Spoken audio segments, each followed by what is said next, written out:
Welcome to Black Mental Health Conversations. I am Dr. Lashaunda Lucas. Oh, me. Come on, cousin. I'm Dion the Gladdaddion. And I am Sonya. Sonya Wood. Sonya Wood. Yes. So here at Black Mental Health Conversations, what we want to do is create a safe space for us to have conversations around mental health. We want to talk about what mental health is, how does it impact us as Black individuals, because we have a unique set of trauma in this country, right? So we're going to have different mental health issues, or it's going to look different for us. But we want to center those conversations in this space because I think it's important. For sure. I agree. For sure. Yeah. So we want to, I want to first tell y'all, because it's our first episode, to like, to share, and to subscribe. Because we're going to be here in our first season talking about a couple of different topics. What are we talking about this season, y'all? Substance use in Uh-huh. the Black communities, families. Yeah, we don't talk about that a lot. Very quiet conversations surrounding that often. Drug addiction and what that looks like, how it's impacted families. Yeah. And, Children especially. yeah, and how we as Black folks manage our mental health. And how, it is a stigma for many of us, many of our families around mental health. Yeah. And I think one of the things in mental health, we always think about a diagnosis. We always think about somebody with bipolar disorder, but our relationships impact our mental health, right? Like who we are in relationship with. So we're going to talk about that this season. Black families, family dynamics. Building community. Yeah, I think that's important. It's important. Definitely important. Also, have topics surrounding whatever happens in your home does not be disclosed outside of your home. Oh, what happens in this house stays in this house? Did you grow up with that? Kind of, sort of, but not too structured like that, but kind of sort of. It's been told you don't go to school telling your business. Don't tell them people my business. Nobody. Especially at the schoolhouse anyway. Yeah. But so I want to ask y'all then, what did you, in your house, in your family, how did y'all talk about mental health? Did you call it mental health? How did you talk about it? I think for me, it wasn't necessarily a conversation. I grew up in a single parent home. My mother was, raised me as a single parent. So it wasn't really talked about. But, when you, in the 80s and 90s, you might see somebody walking up and down the street talking to themselves. And, that person, they crazy. They crazy. Yeah. You know what I mean? Yeah. So stuff like that. And then that kind of builds the stigma. Right? Because you don't want anybody to consider you as crazy. Right. When, that person, if diagnosed, could have been schizophrenic or, we don't know what that diagnosis was, but we just assumed that they were crazy. So it wasn't really a conversation amongst folks in my family for me until I got older. Yeah. You know what I mean? As someone who, my father struggled with substance abuse before he was shot and killed, and his family struggled with mental health, and I was probably well into my 40s. Really? Before I even knew that his family, how his side of the family had schizophrenia, bipolar disorder, and all those things. Okay. How did we go all that time without knowing? Because it just wasn't talked about, or did they use other words for it? Nah, well, for me, my situation was different because I don't want to call them half sisters. I have sisters that we don't have the same mother, but we have the same father. So one of my sisters is older than me, so she was able to experience his side of the family in a way that I didn't, because she's 7 years older than me. So, I get that. you know, she was able to tell me, oh, well, you know, this person was, you know, on drugs. Or this person, when I look back, like they were a hoarder, or they never came out of their room. And they, you know, now we call it, what is it when you can't go out in public? Agoraphobia. Which, you know, now we have a name, Now we have a word diagnosis for it. but in 1985 or whatever, it was just, oh, that's such and such. She just stays up in her room. She don't ever come out. Right? Wow. Yeah, so just having those conversations kind of led me to process. It's like, oh, okay, well, that side of my family is, you know, has struggled with stuff over time. That's interesting. You know, to me it's very interesting because you mentioned a word about like that person is crazy and that person don't go outside. And I know in where I'm from, small area, you know, the mental health was never, when I say never, I have never heard the word mental health Right. in my family. And I'd be like, this is crazy. Or I say something like, this get on my nerves. You don't have no nerves to get on. Think back to it, I think I was really stressed out. Yeah. And I had anxiety, and I would be like, y'all get on my nerves. What nerves? I'm thinking like, wait a minute, I don't have a nerves for real? It was such a conversation to where it was no life brought into it. And I think my parents, well, my stepmom and my dad raised me from the age of 6 on up until adulthood. I don't think they even understood themselves what mental health even looked like, or any understanding of what it was to have a mental health diagnosis or whatever. I never had therapy growing up. I probably should have had therapy. Being the fact that my mom lost custody of me when I was 6 years old, I think I had a lot of social anxiety going on. And I was like, I was always crying. I'm like, oh my God, I want to go. Wait, what's wrong with you? Go take a nap. What the freak? What Right.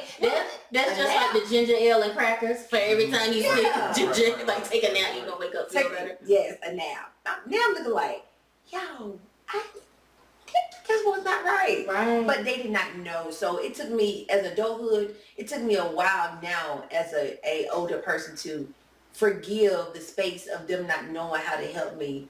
Because I feel like that really hindered me a lot of my growth growing up. Yeah. From college to where I am now. But I said, they didn't know. So That's one of those historical things in mental health where while we have the stigma, right? Because our parents didn't have the resources or even the empathy right. when they were going through something for someone to say, okay, let's take some time to see about you. Like they didn't have that. So now when we have all these issues or we have things going on, they don't know how to say, let me take care of you, or let's take some time to see about you. It's more like go to sleep, take a nap, or you ain't got no nerves to get on. But my favorite is if you think you're depressed, go in there and do depressing dishes. come on, right? Depressing dishes. They're good for that. And even when we talk about even suicide or suicide ideation, I just remember so many times hearing if they wanted to kill themselves, they would have done it already. That part. Look at how insensitive, right, we are sometimes in the Black community because of a lack of understanding. That's right. But also just believing that means you're crazy. There's a problem. Instead of normalizing that, we do have anxiety. We do have suicidal ideation. But we are depressed.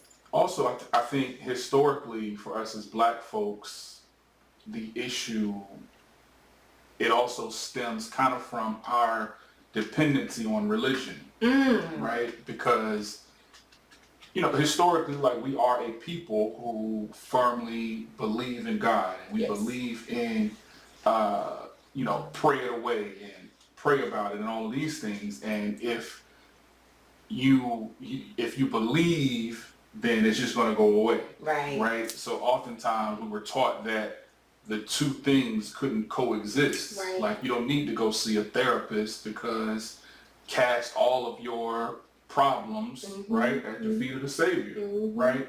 But I think a better response would have been, not even a better response, but a more prepared response would have been that, you know, God has given us the ability to go see a therapist. And He's given us the ability and the resources to take medicine. But for so often it was either one or the other.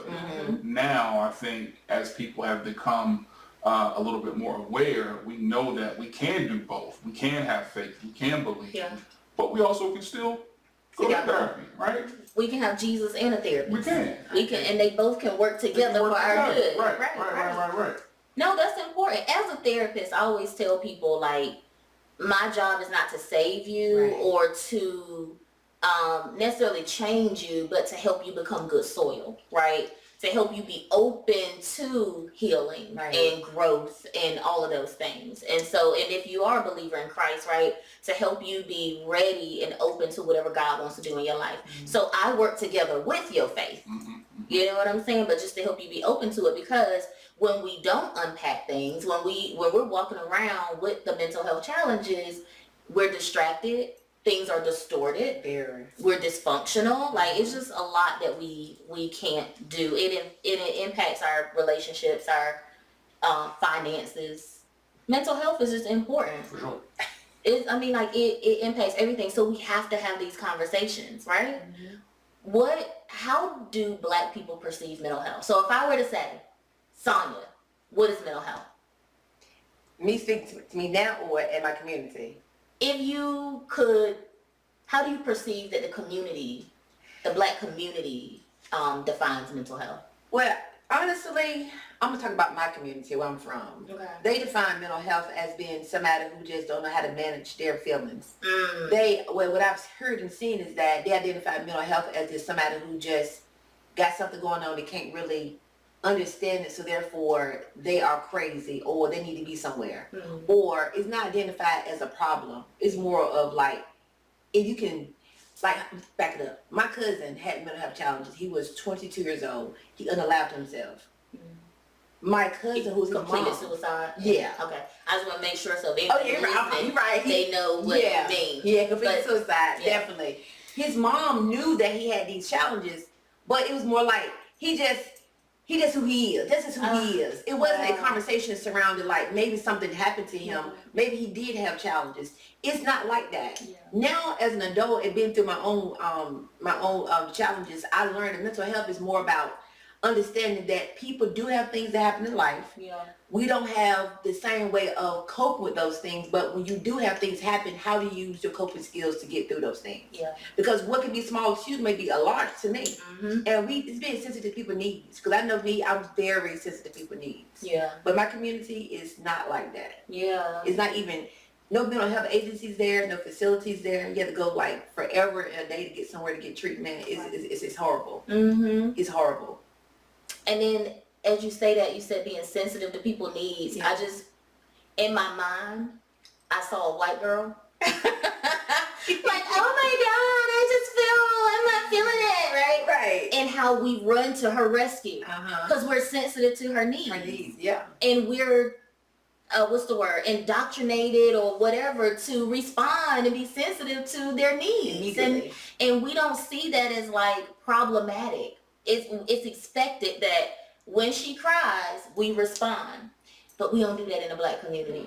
We like, you're an inconvenience, cut it out, right? Take a nap. You'll be okay. Yeah, so it's minimized. But I mean, even the term mental health in our community is still looked at as white people stuff. Right. And I think somewhere along the line, somebody has said something about empathy. I don't know if this was during this conversation or before we started recording, but the way that things are worded, right, aren't even taken into consideration. Like when you just said completed suicide, right? And this is not just for Black people, this is for everybody. A lot of us will still say if someone completed suicide, they committed the act, right? Which makes it seem as though it was a crime. That's right. As though it was something that was done to harm someone else. You commit something, you commit a crime. So we don't even as a whole have the ability to process the fact that words matter in these conversations, right? So your cousin didn't harm anyone else, right? They were going through something, and as a result of that, they completed the act that they wanted to complete, right? And I just think in our community, we have these conversations, but we have them in a way that makes us feel good. Yeah, right? It centers us. Instead of the person. Yeah. Instead of what they're going through. Because oftentimes our response to someone who is having a mental health crisis or a mental health issue is based on how it makes us feel. I agree with that. Right? Do we feel comfortable in that space as opposed to putting ourselves where they are and thinking about and handling the situation based on what they're experiencing and what they're going through. Because your experience is totally different from mine. Right. So if you are going through something, if you are having a mental health crisis, the definition of empathy is putting yourself in someone else's shoes. Right.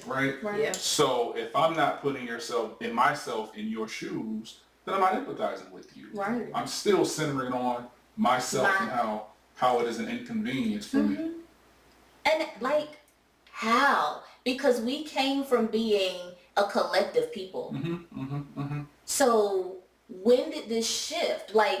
So let's address one, as Black people, we can't talk about anything progressive without talking about slavery. For sure. Right? We have to talk about how slavery, which wasn't all that long ago, Was not. Jim Crow wasn't very long ago, how that impacts everything today. So when we think about being desensitized to certain things, we were taught to watch each other be beaten, hung, our children be taken away, families torn apart. We've been taught to watch it and not be, we were taught to be desensitized to it. We saw it, we experienced it every day, right? Come Jim Crow, we jacked our own kids up for drinking out of the white water fountain, but it was a way of protecting, right? I need you, get away from it because I need you to know, don't ever do that again because I don't want you to be harmed or killed for doing that. So we learned whoopings and stuff like that from slavery and from Jim Crow.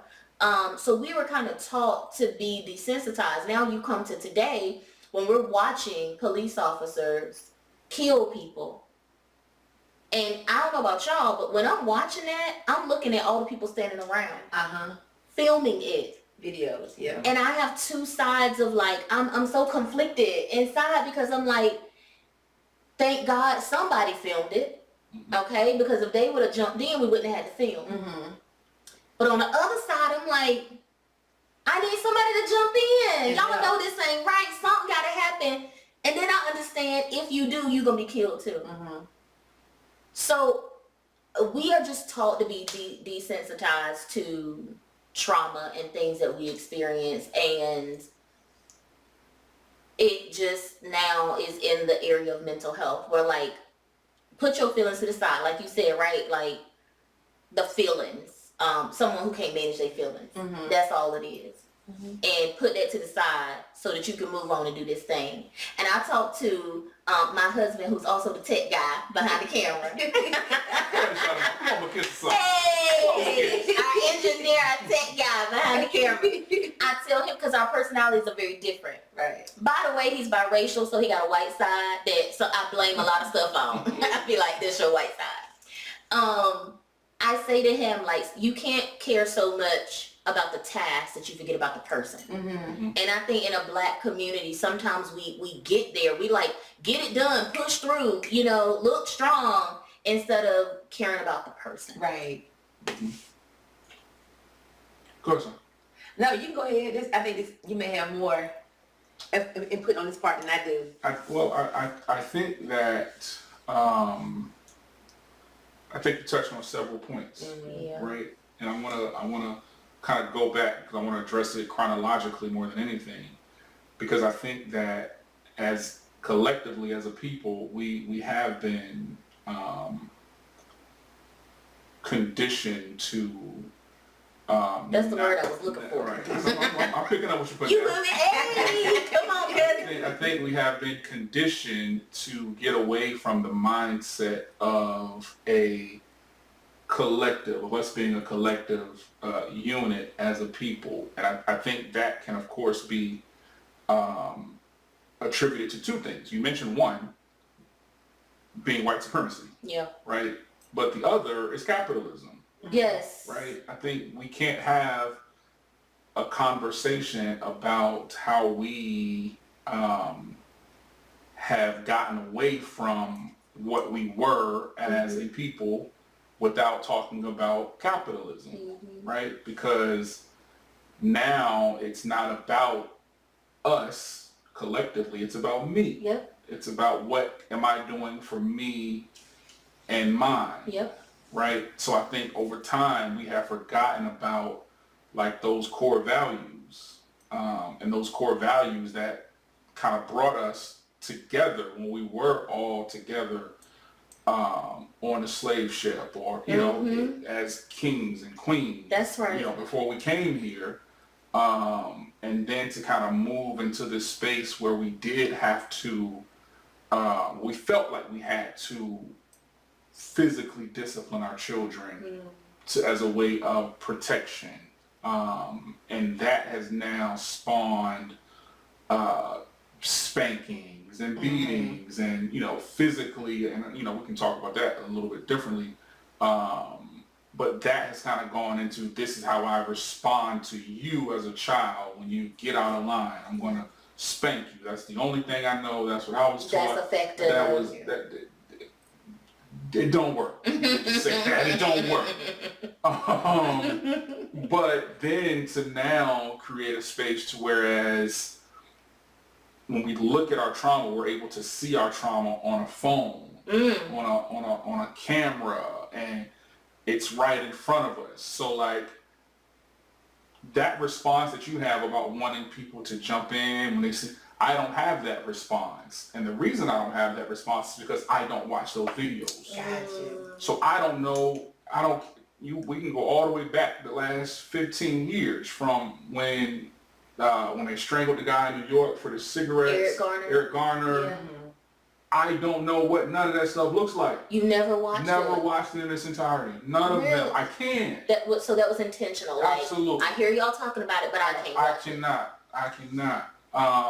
So I don't even so my response to that is different than yours, right? Because I don't know who was filming or what. Yeah. I don't watch it. Right? When they Philando Castile, the guy who was in his car that worked at the lunch counter. I mean, he was a cafeteria worker at school, and they shot him in his car. Sandra Bland, like, I don't watch none of those. Wow. Because Good for you, though. my trauma, the trauma that comes with that, I try my best not to carry that with me.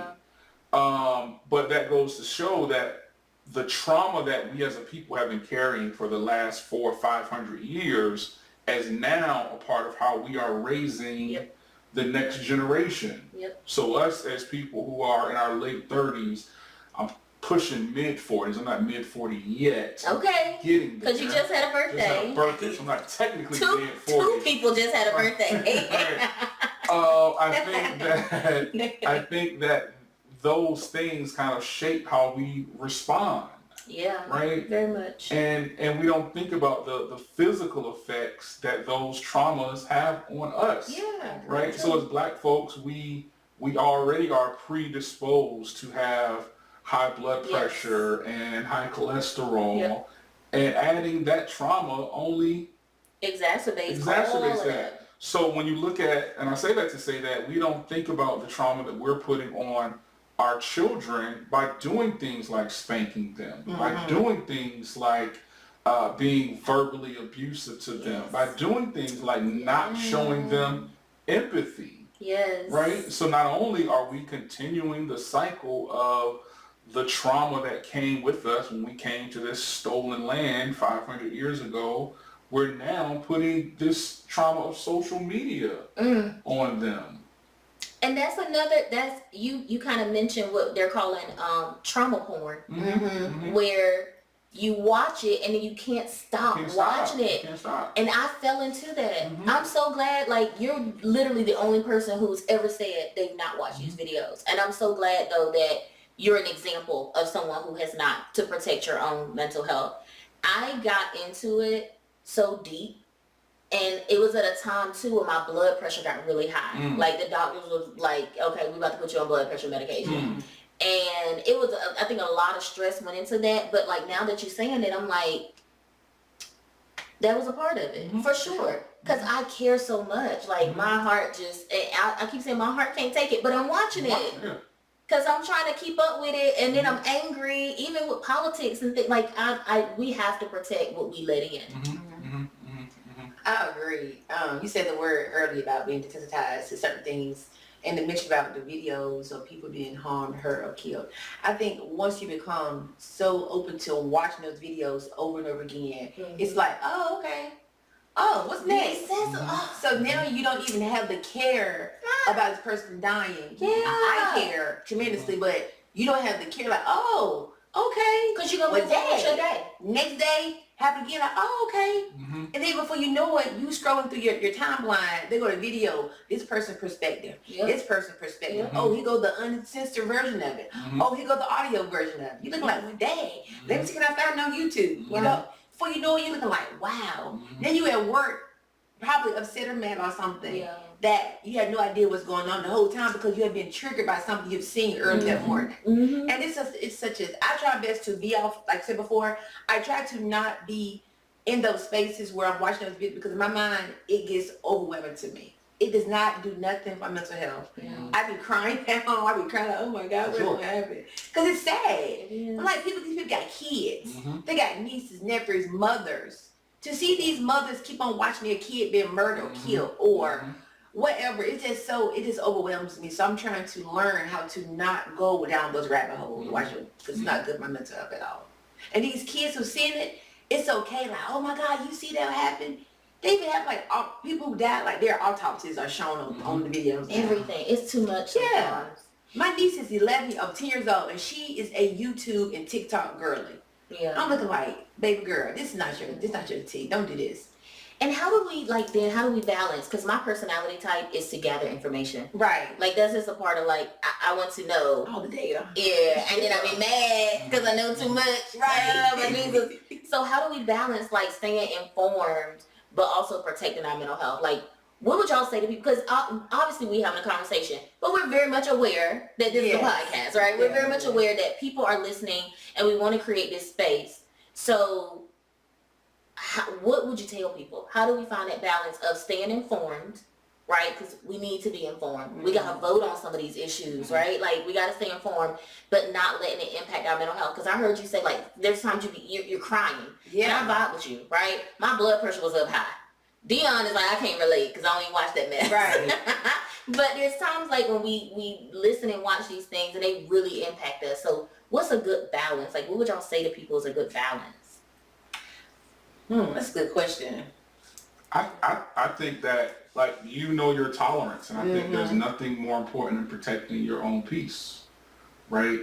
I think that the presidential elections over the last, I guess, we're coming up on 8 years, if have taught me nothing, they've taught me that there's a such thing as information overload. That I agree. Right?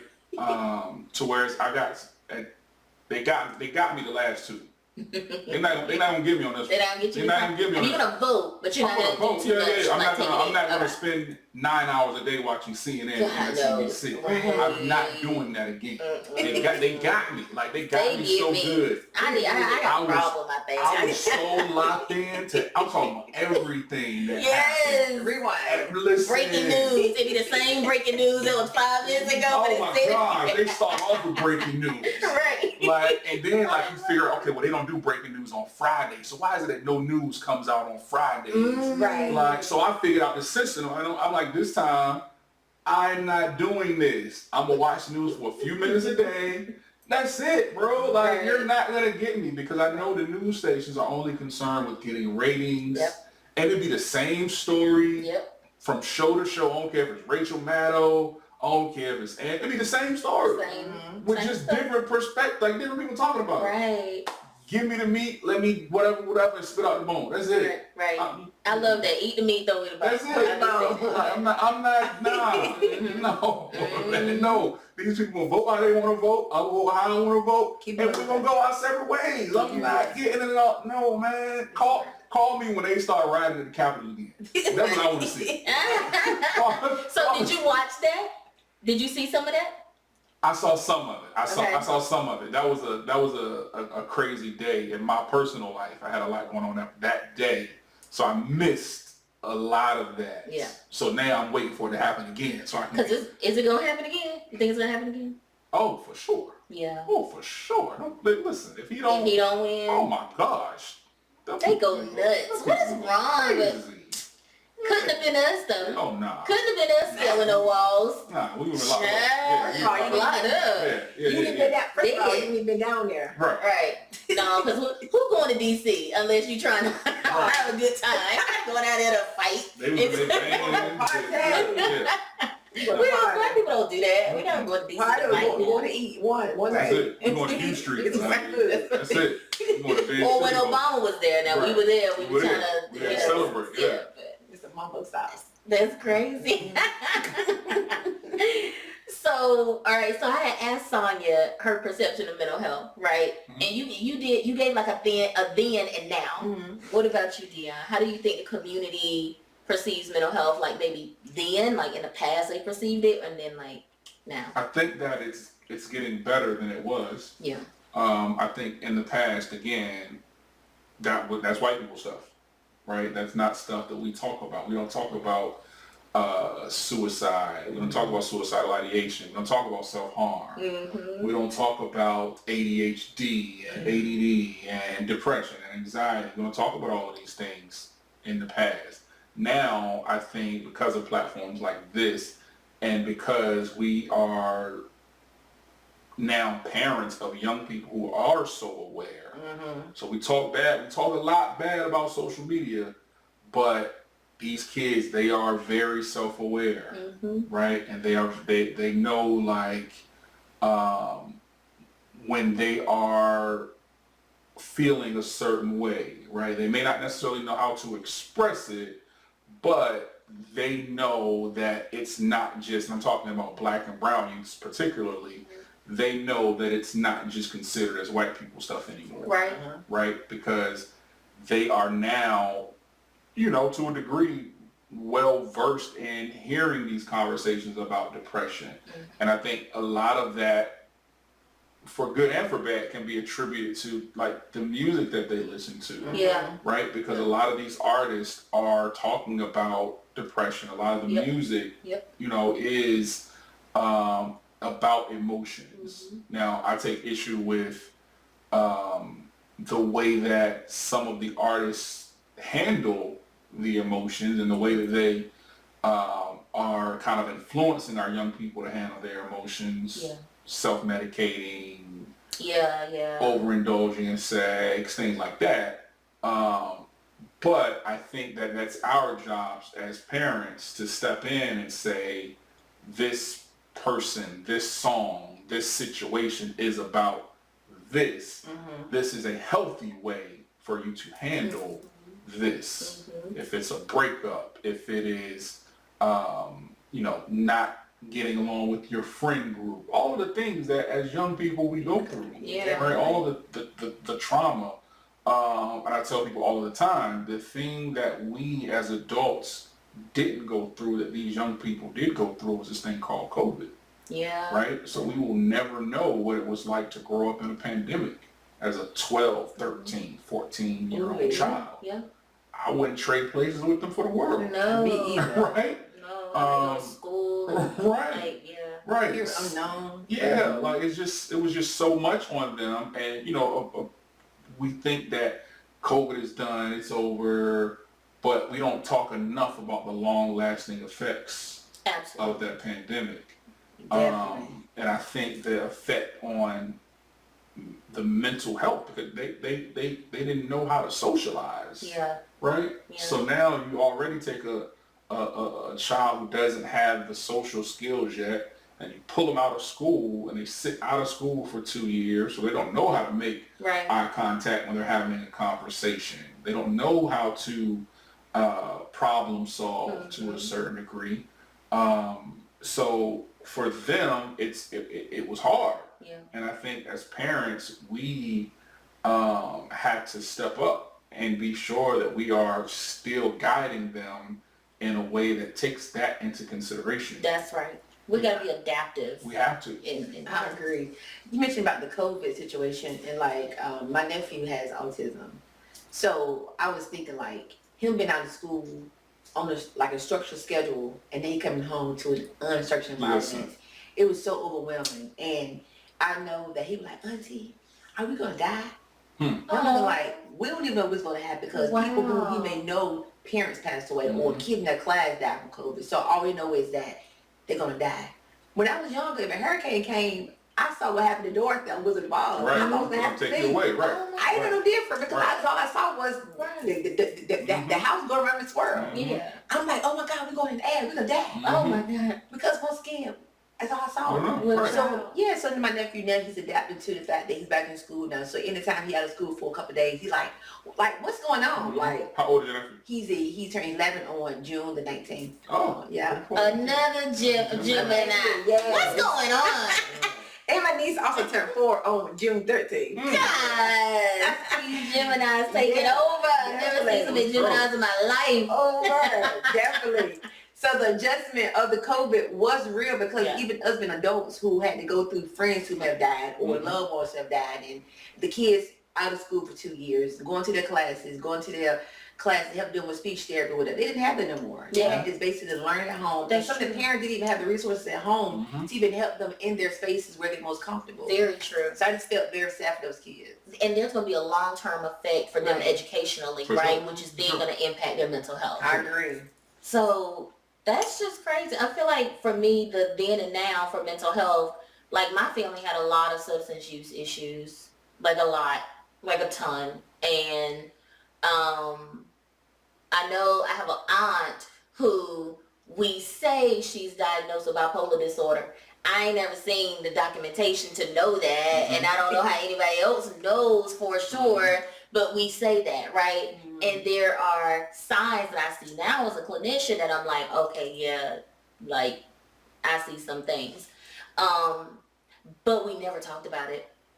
She was just my aunt who was little, look crazy, like look, she'll do something. If you need to fight, she'll do something, or whatever, it was like that. But I also saw domestic violence. We had a lot of children being removed from care. I shared that with you. I was removed from my mom's care as well.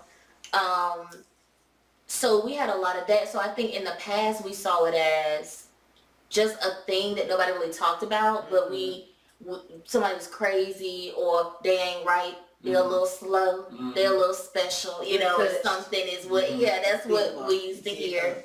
And now I think that me being a clinician, and then I'm also a bull, okay? I'm a Taurus. Okay. So that strong energy, big energy. I talk about this with my family, and I'm like, we gonna talk about it. Come to the table. Come on, let's talk about it. I'm that person now. Like, and me, my mom, and my sister have this triangle where like ain't nothing coming in between that. Me, my mom, my sister, right? And we talk about these issues. And I know that throughout the life of this podcast, we're gonna get into some stuff. But like my mom had a substance use disorder, and so now we talk about that. Like we really talk about it. As adults, and I can tell her how that impacted me, and she can tell me what she was going through. We were just talking last week, Father's Day weekend, about my dad, because I made a video on social media about meeting my dad as an adult, my biological dad. Like I met him for like a day when I was like 5 or 6 years old, and then when I was 32, was I 32? 32. He, came back in my life. He had a substance use issue as well, but he was clean when he came back in my life. And so 3 weeks later, he passed away. So I knew him for about 3 weeks, but it was impactful. The relationship was impactful. We'll talk about that at some point. But my mom came over on Father's Day, and she was telling me about just how she was then, and how her misunderstanding of even herself, and how that impacted the relationship with my dad, but then that in turn impacted me, right? All this time. I say all that to say, like, we are literally having these transparent conversations now, Right? because we're opening up the floor for it. Yeah. I love that. I was officially diagnosed with depression and ADHD last year, maybe last year, I think. Last year. Yeah. And like you said, I brought all my family to the table and said, look, this is what's happening. This is why I can never find my keys. This is why I put stuff places, and 5 minutes later I forgot why I walked into the room. Man. This is why I want to lay it on the line for you. Yeah. But for me, it was more so laying that foundation for my children. Yeah. To be able to have these conversations. So if you are ever feeling a certain way, if you're ever feeling like you're going through something, you know that you're not alone. Yeah. Right? You know that you can be like, all right, well, my dad went through this, so let me holler at him real quick. Let me see what his perspective is on this situation. I'm feeling blue, but I don't know how to express it. Let me talk to my dad. Right. And I wanted to kind of open that door for my babies, right? But also just because I wanted to be sure that, like, my wife and my mom knew, like, all right, this is what he's going through right now. Right. This is what he is experiencing. Yeah. So how can I be of help? How can I be of service to him? Because oftentimes as men, we don't open up about how we feel or what we're going through or what we're dealing with. But for me, like, I've always been like super transparent in everything that I've experienced. So I just wanted to kind of like lay that out there to them. I think I might have made a post on social media because, again, like, a black man, 43 probably at the time, just diagnosed with ADHD. Right. So, okay, now I know why, like, in high school, like, I did okay, but, I wasn't like the star of the class, but I also was lazy, and I also, like, perceived as being lazy. Right. But I also, like, looking back, saying, okay, well, what could have happened if this would have been caught sooner? Because you don't develop ADHD at 43. Like, that's something you have your entire life. Yep. Right? And I just wanted to let people know, like, all right, it's cool. Like, I'm still flourishing, I'm still living, but now I have answers to questions that have followed me my entire life. Yeah. Right? I like that. And it matters. Yeah. And like, it's something that if I want to take medicine for you, I hear some people say, my ADHD is my superpower. I don't feel that way. But if it is, then that's cool for you. Like, for me, like, I need some medicine so I can pay attention. Like, You're like, I don't. Because if not, I'm gonna be at work and I'm, supposed to be. I got a report due in 30 minutes, but how tall was Tupac? Like, right. You know what I mean? I need to know. I need to know in this moment, like, how tall was Pac? Like, who was in the elevator when he got shot? Right. Like, where's John Benet Ramsey's body? Like, Nobody, we don't have these answers. We need these answers, I need to figure it out. We need the answers, right? So Right now. So that was, for me, that was it. And I felt like there were other people dealing with stuff like that, and I felt like, hey man, like, if I can help you, let me know. I love that. I hope I'm not going too fast, but I love how you were able to talk about your diagnoses as an older adult male. Yep. And I say that because I've met a lot of men who, because I'm a addiction therapist. I'm not trained in mental health, but I do have mental health background. I have met men who I can see have mental health challenges like depression or anxiety, but it really hinders our connection because of the lack of communication surrounding it. And not knowing how to talk about it because they don't understand themselves, it makes me at a time not want to even address it. Therefore, I remove myself from the situation. Only because I feel like they're not ready to receive what I want to bring because of them not understanding themselves. So how can they can understand me? So the fact that you're able to talk about it so openly and have that discussion with your family and talk about it, I think it's big. And a lot of men are doing that now in different spaces. And I think the mental health gap is closing or, you know, making some progress in the area of having the resources for that. I've met a lot of male clinicians that also have diagnoses of mental health challenges themselves. It's big in speaking. So I really admire that. Thank you. Definitely. I think that for men, like, you know, the perception for a lot of us is that if we admit that there is something wrong, it's an admission that we're weak. Right. It's an admission that I hate that. we're not able to handle things. And again, I say this, it all goes back to white supremacy, because we were trained and taught to believe that we have to carry everything on our own, right? We have to be strong. We have to be the one who carries everything. When, again, like you said, we work best in community. Right. Right? So if you are helping me with my issues, whether it be addiction, whether it be mental health, whether it be, you know, problems going on with my relationship, whatever it might be that I might need therapy for, we work better in community. I agree. Right? And that's why for me, the arguments that I see on social media when you see you know, the dating arguments and the, 50-50 on a date and $200 dates and who should, all of that is so divisive. It is. Because we need each other, right? Like, to me, the black woman is the most beautiful, the greatest thing that God has ever created. I agree with that, man. Right? I agree with that, man. Nothing that The preach brother. as a black man could do without, like, the black women in my life, right? I wouldn't be able to do anything. I wouldn't have been able to get through going and getting diagnosed and all of the steps that it took, and being in therapy for, you know, probably over 4 years now, probably 5 years now.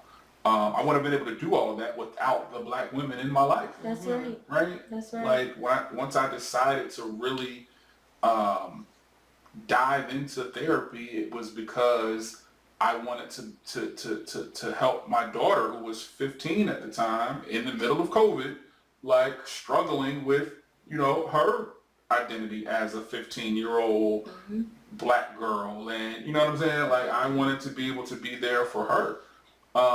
But for so many of us, it's seen as being weak and seen as being like, oh, well, you just man up and you just, you know what I mean? You just deal with it. And I'm like, nah, I told my, I'm tired of being strong. Right, honey, please. Oh, please. But I think, and I got a little cheesy segue, right? So, because Dion said we couldn't do, he couldn't do a lot of things or make it without the help of a black woman, right? And so here's my cheesy segue.